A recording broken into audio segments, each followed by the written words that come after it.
adventures. You're so happy, baby. You happy? You happy? What the fuck? Oh! Oh. Ooh. Since when could you instant transmission? I think I watched too much Dragon Ball. You think? Yeah. Wait, I wonder.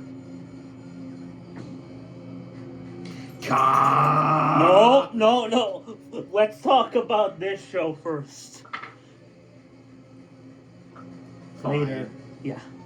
Anyway, Final.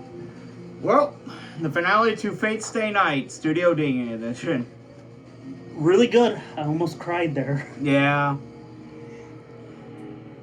I genuinely think this is the one that has, in my opinion, the more happy ending for most of the crew. Yeah. Barring Saber. But again, she was never going to get it one, so. Yeah, I mean, she's a spirit.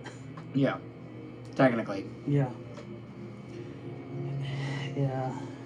Like, I really enjoyed the ending. My only issue with it is how the hell does it fit with Hollow Ataratsia since it's a sequel to Fate Stay Night? Yeah. Yeah, I'm like, wait, how does Saber get back? Wait, who is this purple chick? And what the fuck is going on? I'm sure you'll explain it a lot to me once we get further into Fate or whatever. Yeah. Too bad we're not tackling Hollow Ataraxia for a long time. Yep. Especially since that's a game, not a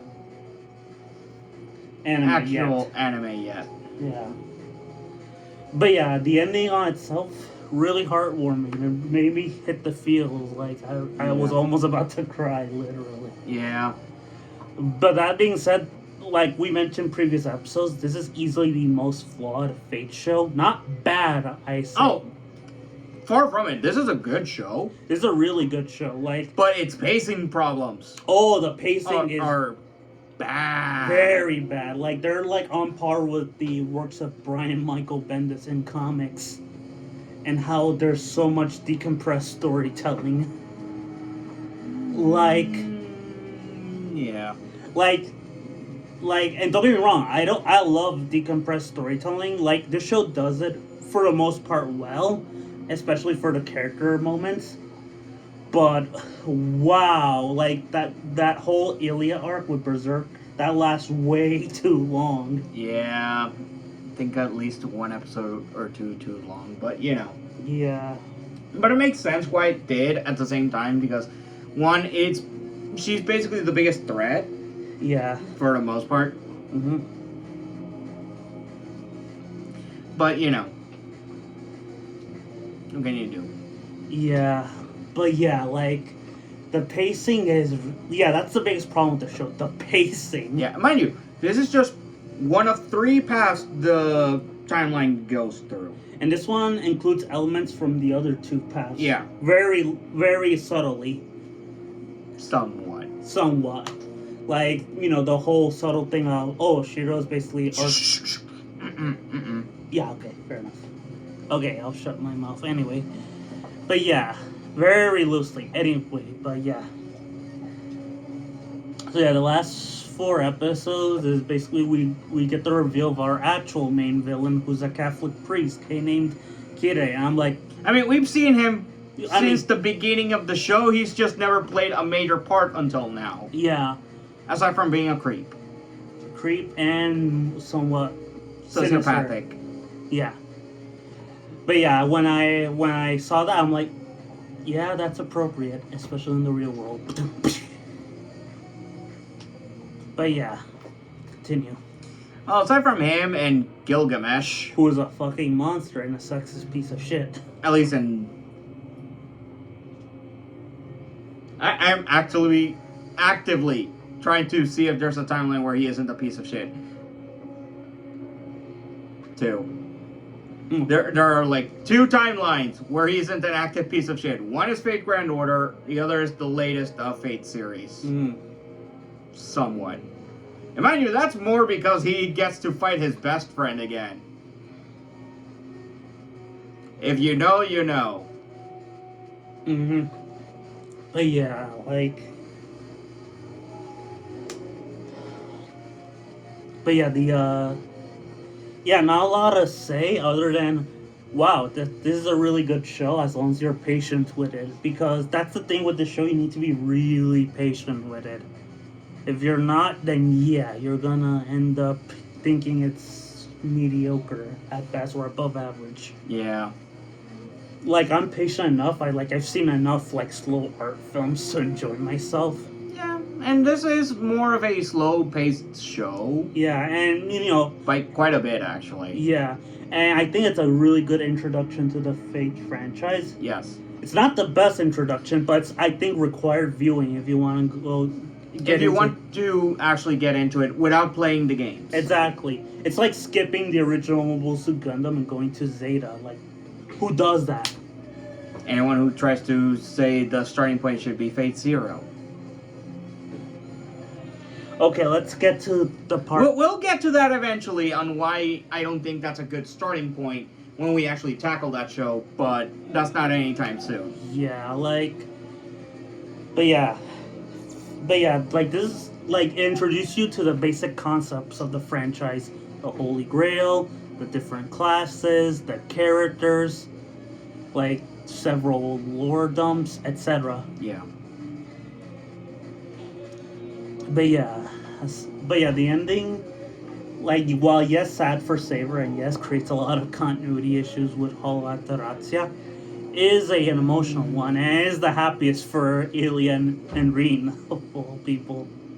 Especially Ilya, actually. Oh, Ilya, poor Ilya. We'll get to that.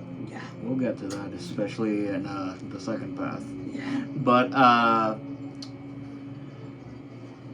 for the most part, I genuinely think this is a good show. Yeah. It's not a masterpiece. It's no masterpiece. It's a good start. I think this is as good as a starting point to the franchise, really. Yeah. It has its problems, and again, that pacing gets really... Like, it's not the worst. It's not the worst. I've definitely seen worse. I think the worst ones are, like, the original Dot Hack Sign, ironically enough.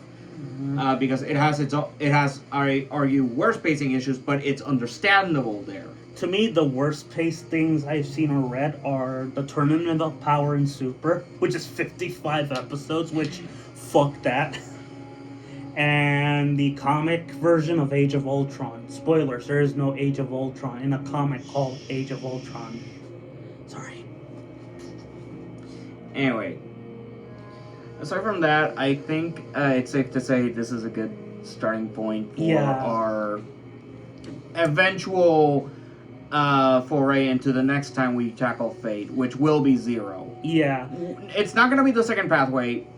There is an actual reason why we're tackling the first, what was intended to be the prequel series afterwards. Yeah. We needed to at least tackle the original starting point for us to understand some of the characters later on. Yeah.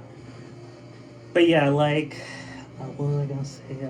But yeah, I think this is a good show for everyone to start this behemoth of a franchise that gives Gundam some holy shit. You mean it's still giving competition because it still has ongoing shows. Yep. But yeah, like... And a mobile game that can literally go to hell because it keeps drawing my goddamn soul in. God damn it. Yeah. Damn you, FGO! But yeah, like... So yeah, next time well, not this next time in Season 1, I mean in Season 2, we're gonna tackle Fate Zero. Yeah. For next time, you know, for Season 1, we're gonna do Heavy Object. Before we end this, we haven't really given our rankings for the final 4 episodes and the show as in general. Oh, yeah. So these last 4 episodes... I'd say 9. Yeah, 9. Hey, it's a happy 9. Yeah, it's a 9 out of 10 for me. The show overall, I would give it like a light 8. Yeah. Yeah. That seems about right. Yeah. Not yours. So yeah, for the both of us, these episodes were a 9 out of 10, and the show a light 8 out of 10. Yeah. So yeah, next time we're gonna watch Heavy Object, which I've never seen before, but all I know is a single waifu with purple hair and big boobs. Yep. Purple fetish. Bye. Wait a second. Get back here. Oh yeah, the Kamehameha. You still owe me this for scaring the shit out of me with that instant transmission shit. Fair enough. Do it. Do it. Do it. Fine.